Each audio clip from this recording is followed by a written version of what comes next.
اور یحییٰ افریدی صاحب نے جو موقف اپنایا گیا رجسٹرار صاحب کی طرف سے، وہ یہ کہتے ہیں کہ چیف جسٹس یحییٰ افریدی نے مجھے بینچ تبدیل کرنے کا نوٹ پیش کرنے کی ہدایت کی۔ جسٹس منصور علی شاہ کے بینچ کا جو میرے خلاف توہین عدالت کا جو نوٹس ہے یہ بالکل بے بنیاد ہے۔ اگر آپ نے توہین عدالت کا نوٹس جاری کرنا ہے تو چیف جسٹس کو کرو، تو میرے پیچھے کیوں پڑے ہوئے ہو؟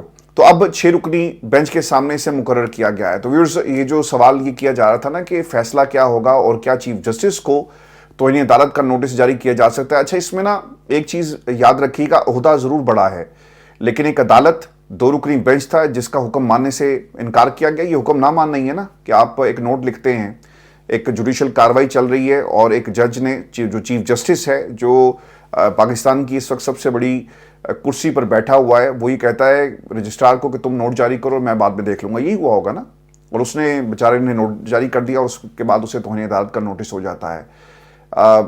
جو سینیورٹی ہے نا، جو سینئر موسٹ جج ہیں وہ جسٹس منصور ہیں۔ بے شک دوسرا جو ہمارا جج ہے وہ بڑی کرسی پر بیٹھا ہے لیکن سینئر موسٹ جج جسٹس منصور ہیں، تو شاید کیا یہ بھی اینگل اس میں دیکھا جائے گا۔ لیکن ایک جوڈیشل آرڈر جو پاس کیا گیا، کاروائی جو تھی اسے ایک انتظامی فیصلے کے نظر جو ہے وہ نہیں کیا جا سکتا، اسی لیے پریکٹس اینڈ پروسیجر یا فل کورٹ کا جو پورا ایک جو معاملہ ہے اس کے سامنے سے رکھنا بہت ہی ضروری ہے۔ پھر اس چیز کا تعین ہوگا کہ یہ رولز کیا ہے، اور کچھ افراد کی مرضی سے رولز کے اندر تبدیلی جو ہے وہ نہیں کی جا سکتی۔ اگر آپ شاہد جمیل صاحب کا ایک انٹرویو دیکھیں، انہوں نے ہائی کورٹ سے استعفے کے بعد یہ ایک انٹرویو دیا، وہ یہ کہتے ہیں کہ 26ویں ترمیم کے بعد ججز میں تقسیم بڑھے گی چونکہ ججز انسان ہوتے ہیں اور انہیں آئینی بینچز کے لیے نظر انداز کیے جانے پر مایوسی ہوتی ہے۔ آپ کو یاد ہوگا اسی عدالت میں جسٹس منصور صاحب نے جب کہا نا کہ ذرا زور لگاتے اور ایک نیا آپ عدالتی نظام بھی کھڑا کر لیتے، ایک نئی عدالت آئینی بنا لیتے، چونکہ احسن بھون صاحب ان کی عدالت میں پیش ہو کر انہوں نے یہ لفظ استعمال کیے کہ امید کرتے ہیں کہ ماضی میں جس طرح کے آپ نے فیصلے دیے ویسے نہیں دیں گے۔ یعنی یہاں پر تو آمنے سامنے حکومت اور ججز آمنے سامنے آ گئے اور کوئی شرم اور کوئی قانون کا احترام نہیں رہا۔ وہ کھڑے ہو کر الفاظ کا چناؤ ان کا جو تھا وہ ذرا نرم تھا لیکن دھمکی تھی کہ دیکھو ہم نے تمہارے ساتھ کیا کیا، تم نے چیف جسٹس بننا تھا لیکن تمہیں ہم نے چیف جسٹس بننے نہیں دیا۔ وہ یہ کہہ رہے تھے نا، معاونت کرنے آئے، لیکن انہوں نے جو الفاظ کے پیچھے جو نظریہ تھا وہ یہی نظریہ تھا، اور ہم امید کرتے ہیں۔ تو پھر انہوں نے کہا کہ جناب جو آئینی عدالت ہے یہ تو خیر غیر آئینی عدالت ہے، یہ بھی جسٹس منصور جو وہ کہہ چکے ہیں، سادہ جج کے سامنے کیس جو ہے وہ نہ لگایا جائے اور جو آئینی جج ہے اس کے سامنے لگایا جائے۔ یہ باتیں ہم نے سپریم کورٹ پاکستان میں سنی، یعنی ایک تفریق، ایک میدان آپ کو سپریم کورٹ پاکستان جو ہے اس سے بنا ہوا نظر آ رہا ہے۔ اب یاد رکھیے گا اس کا عدالتی نظام کے اوپر ایک بہت گہرا اثر پڑے گا۔ پاکستان کے اندر نا لوگوں کو شاید نظر نہیں آتا، انہوں نے جمہوریت کو بیچ دیا، تباہ کر دیا۔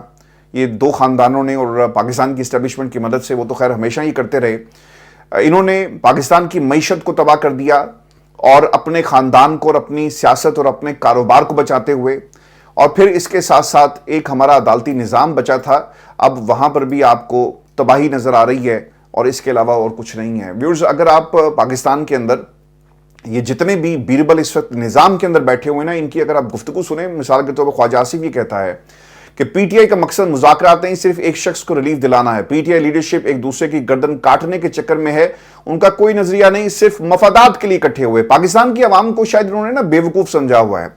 اگر یہ عوام بیوقوف ہوتی نا تو 8 فروری کو یہ ووٹ عمران خان کو نہ ملتا، یہ ان لوگوں کو مل جاتا۔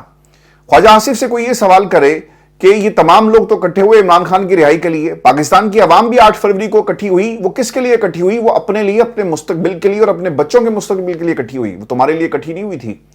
آپ یہ بھی قوم کو ضرور بتا دیں کہ آپ تمام لوگ کس لیے اکٹھے ہوئے۔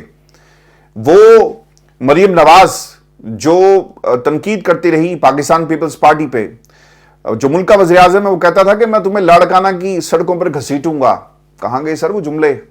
اور وہ لوگ جو نواز شریف صاحب جو آج کل پاکستان کی سیاست سے آپ کے قبیلے کے لوگ کہتے ہیں کہ جی مائنس ہو چکے اور ڈرائیونگ سیٹ پر کوئی اور بیٹھا ہوا ہے، انہوں نے پاکستان پیپلز پارٹی کے حوالے سے کیا کہا؟ جہاں سے تصویریں پھینکی گئی، اور آج وہ جو نظریہ ضرورت کے تحت پاکستان پیپلز پارٹی ہمیشہ سیاست کرتی ہے کہ ہم ملک کی خاطر اپنے دشمنوں کے ساتھ بھی بیٹھے ہیں اور ہم اسے مساق جمہوریت اور مساق پتہ نہیں کون کون سے مساق انہوں نے اکٹھے کر لیے، یہ صرف نظریہ ضرورت ہے اور صرف اپنے خاندان اور اپنے سیاسی وراثت کو بچانے کے طریقے کار ہیں. یہ بھی قوم کو ضرور بتا دیں کہ آپ کس چکر میں اکٹھے ہوئے.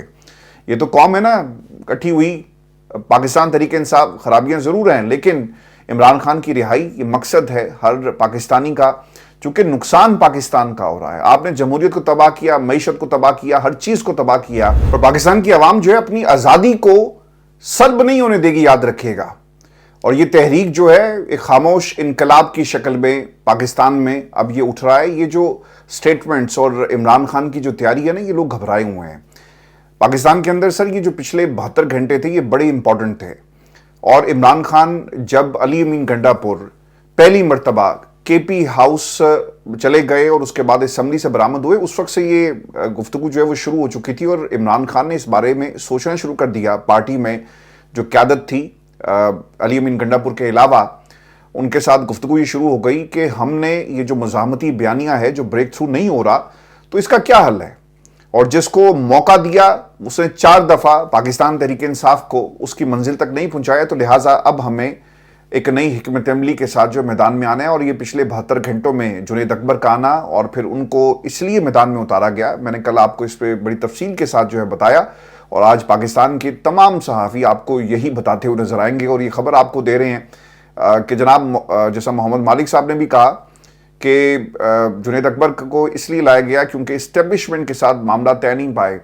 تو یہ اسیسمنٹس نا بہت پہلے ہو چکی تھی کہ 4 دفعہ علی امین گنڈا پور گئے, جیل کے اندر ملاقاتیں ہوتی ہیں, رابطے میں تھے. ہاں ایک کام ضرور ہوا کہ باقی تمام لوگوں کو جج اور عدالت کے فیصلوں پر انحصار کرنا پڑتا ہے, اور پھر اس کے باوجود ملاقاتیں نہیں ہوتی. علی امین گنڈا پور کو 1-on-1 ملاقاتوں کا موقع دیا گیا, یہ ایک فرق تھا. اور علی امین گنڈا پور جیل میں عمران خان سے ملتے رہے. اس حد تک ضرور جو ہے وہ بریک تھرو جو ہے وہ ہوا. خیبر پختونخوا میں قیادت کی تبدیلی سے عمران خان نے ایک بار پھر سرخ جھنڈا لہرا دیا, اور سرخ جھنڈا جنگ کی علامت ہے. احمد فراد کی طرف سے یہ ٹویٹ کیا گیا. اور پاکستان کی سیاست کے اندر جی آپ کو کچھ دنوں میں اب دوبارہ سے جو میدان ہے وہ گرم نظر آئے گا. اس کی وجہ یہ ہے کہ جنید اکبر صاحب, آج میں انہیں ماریا مین کے پروگرام میں سن رہا تھا, تو ان سے جتنے بھی سوالات پوچھے گئے تو انہوں نے چونکہ بار بار, چونکہ میڈیا کا ایک کام ہے جی سوال پوچھنا, کنٹروورسیز کو نکالنا, اور نیوز میکر انٹرویوز اور سوالات پوچھے جاتے ہیں کہ کیا آپ کے علی امین گنڈا پور سے کوئی اختلافات ہیں. تو یہ ان کی سادگی ہے کہ اختلافات تو تھے. انہوں نے کہا نہیں جی کوئی اختلافات نہیں ہیں, اختلافات تو میرے خان صاحب سے بھی جب بھی ہوئے تو میں نے اس کا بھی اظہار کیا. تو یہ جمہوریت کا حسن ہے. یہ سر اتنی سادہ چیزیں نہیں ہیں. اختلافات تھے. عاطف خان, آپ اور شاہ فرمان اوبویسلی دوسرے گروپ سے تعلق رکھتے ہیں, اور علی امین گنڈا پور ایک دوسرے گروپ سے تعلق رکھتے ہیں, اور ان کے آنے سے یقیناً جنید اکبر کا جو ٹریک ریکارڈ بتاتا ہے وہ ایک مزاحمت کی علامت بنیں گے, اور عمران خان نے ان کو اتارا اسی لیے ہے. اللہ کرے جی بریک تھرو ہو, عمران خان کی رہائی ممکن ہو, لیکن دوسری طرف سے جو بریک تھرو ایکسپیکٹ کیا جا تھا وہ نہیں ہوا. ملاقات ہوئی بیرسٹر گوہر کی علی امین گنڈا پور کی آرمی چیف کے ساتھ ہی عمران خان کو سزا سنا دی جاتی ہے. پھر اس کے بعد یہ جو سب سے گندا مکروہ کیس اپیل میں چلا گیا ہے, اور جج ایک بٹھا دیا گیا جو عمران خان کے خلاف اس کیس کو دوبارہ جو ہے وہ پاکستان میں کچھ لوگ جو ہیں اسے استعمال کریں گے, اور یہاں سے فیصلہ آئے گا. پاکستان کے اندر حکومت کو تو چاہیے تھا جی کہ اس کیس کو ویسے ہی چھوڑ دیتی, لیکن خاور مانیکا صاحب ایک دم سے ان کی غیرت جاگ گئی اور انہیں عدالت کا دروازہ کھٹکھٹا دیا. شاید یہ کچھ لوگوں کو خوش کرنے کے لیے کیا جا رہا ہے, اور اصل ایشو سے آپ کی توجہ ہٹائی جائے. پاکستان کے اندر نا ترقی کا معیار اب عمران خان پر تنقید رہ گیا. آپ نون لیگ سے پوچھیں کیوں پاکستان کے اندر ہمارا جو معیشت کا جو گراف ہے وہ اوپر نہیں جا رہا, تو وہ کہتے ہیں کہ دیکھیں جی ہمیں موقع نہیں دیا گیا, ہماری حکومت کو چلتا کر دیا گیا, اور پھر وہ دوبارہ 9 مئی کی گردان آپ کو سنائیں گے. اسی طرح پیپلز پارٹی کے اندر بھی پاکستان کی جب ترقی کی بات کی جائے, یہاں پر نوکریاں بچوں کے پاس نہیں ہیں, اس حوالے سے سوال کیا جائے, تو ہر چیز کو وہ 9 مئی یا اب تو خیر 26 نومبر کے ساتھ بھی جوڑ دیتے ہیں کہ جناب یہ 26 نومبر بھی انہوں نے کروایا تھا. تو یہ پاکستان کے اندر آپ کو حکومت اس وقت بکھلاہٹ کا شکار نظر آئے گی, اور ان تمام محاذوں سے جتنی آوازیں اٹھیں گی ان کو کنٹرول کیا جائے گا, جتنی تحریریں لکھی جائیں گی ان کو مٹانے کی کوشش کی جائے گی. اور پاکستان کے اندر میڈیا لاز ایسے لائے گئے ہیں کہ کنٹرول کر لیا جائے ان تمام آوازوں کو, اور ان چہروں کو جو آپ کو پسند نہیں ہے غائب کر دیا جائے. پاکستان کے اندر جب کبھی عوام کے خلاف آپ طاقت کا استعمال کریں گے نا تو تاریخ سر گواہ ہے کہ یہ صرف اس ملک کی کہانی نہیں بلکہ ہر اس ملک کی کہانی ہے جہاں پہ آپ کو ڈکٹیٹرشپ نظر آئی، چاہے وہ ایک فرد کی ہو چاہے نظام کی ہو۔ سیریا کے اندر ایک خاندان کئی دہائیوں سے آپ کو نظر آیا، لیکن کیا ہوا؟ آخرکار عوام کی حکمرانی آپ کو وہاں پر نظر آئی اور ان لوگوں کو ملک چھوڑ کر بھاگنا پڑا۔ ایک خاندان تھا بنگلہ دیش کے اندر، کئی برس سے ایک عورت کی حکمرانی تھی اور ہمیں یہ بتایا جاتا تھا کہ جناب دیکھیں بنگلہ دیش ترقی کر رہا ہے، لیکن اس ترقی کے ہونے کے باوجود عوام اپنی سیاسی آزادی کو جب قید دیکھتی ہے نا تو اس کے خلاف اٹھ کھڑی ہوئی اور پھر حکمرانوں کو، اس عورت کو وہ ملک چھوڑ کر بھاگنا پڑا۔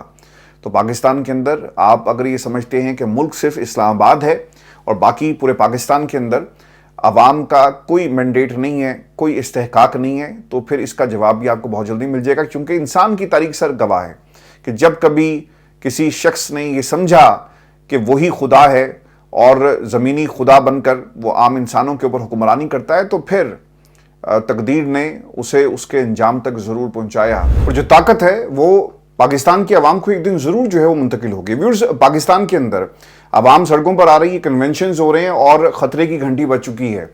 کراچی ملیر میں جی ایک ورکرز کنونشن جو ہے وہ جلسے میں تبدیل ہو گیا، اور جو خبر وہاں سے آ رہی ہے کہ عوام کی بڑی تعداد اس کنونشن میں گئی۔